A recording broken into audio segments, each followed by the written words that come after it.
प्रिय छात्रों, कक्षा 10वीं गणित प्रश्नावली 3.2 के अंतर्गत प्रश्नावली के प्रश्न क्रमांक 2 का पहला प्रश्न हम देखेंगे, जिसके आधार पर अनुपातों A1/A2, B1/B2 और C1/C2 की तुलना कर ज्ञात करना है कि निम्न समीकरण द्वारा निरूपित रेखाएं एक बिंदु पर प्रतिच्छेद करती हैं अथवा समांतर हैं अथवा समपाती हैं।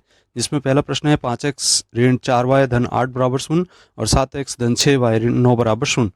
इसको हम सबसे पहले तो जो हमारा व्यापक समीकरण उससे तुलना करेंगे और a1x plus b1y plus c1 बराबर 0 और a2x plus b2y plus c2 बराबर 0, जिससे हमें a1 का मान 5 मिलेगा, b1 का मान ऋण 4 और c1 का मान 8 प्राप्त होगा।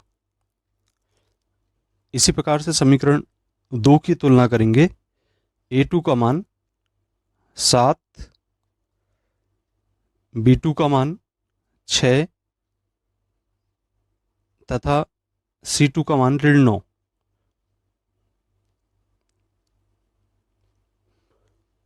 अब हम अनुपात लिखेंगे a1/A2 बराबर 5/7, b1/B2 बराबर ऋण 4/6,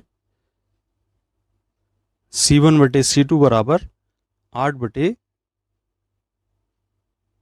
9।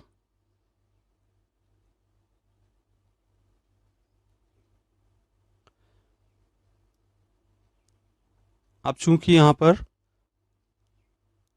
5/7 और ऋण 4/6 आपस में बराबर नहीं है,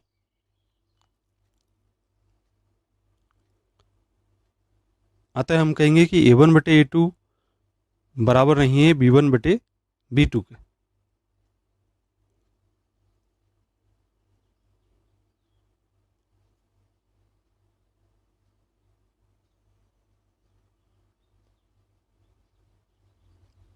अतः दिए गए समीकरण युग्म के लिए रेखाएं एक बिंदु पर प्रतिच्छेद करती हैं।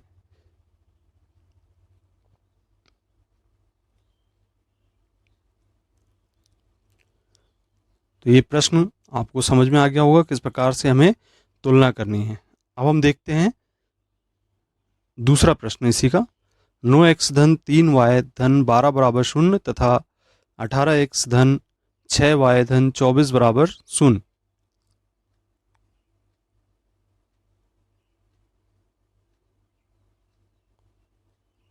समीकरण निकाय युग्म से हम तुलना करेंगे। a1 का मान 9, b1 का मान 3, c1 का मान 12, a2 का मान 18, b2 का मान 6 तथा c2 का मान 24 प्राप्त होगा। इसके बाद a1/A2 बराबर 9/18, b1/B2 बराबर 3/6 और c1/C2 बराबर 12/24 कैंसिल करेंगे तो 1/2 हमें प्राप्त होगा सभी का मान।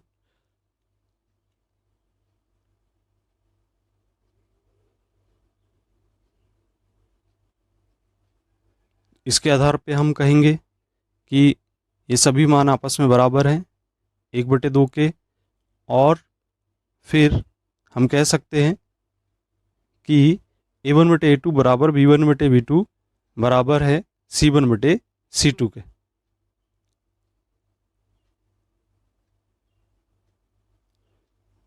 अतः दिए गए समीकरण युग्म द्वारा निरूपित रेखाएं समपाती होती हैं। इसके आधार पर हम कह सकते हैं कि निरूपित रेखाएं समपाती होती हैं।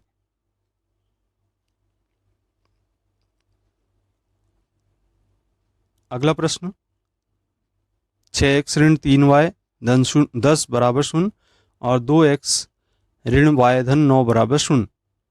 हम पुनः तुलना करेंगे। a1 बराबर 6, b1 बराबर ऋण 3, c1 बराबर 10 और a2 बराबर 2, b2 बराबर ऋण 1 और c2 बराबर 9।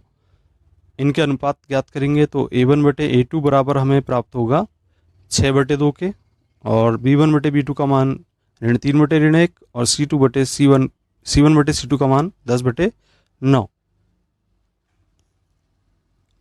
यहाँ 6/2, 3/1 और 10/9 में बराबर नहीं है 10/9, चूंकि 3/1 दोनों का बराबर में प्राप्त हो रहा है, इसलिए हम कहेंगे कि A1/A2 बराबर है B1/B2 के और बराबर नहीं है C1/C2। अतः दिए गए समीकरण युग्म द्वारा निरूपित रेखाएं समांतर हैं।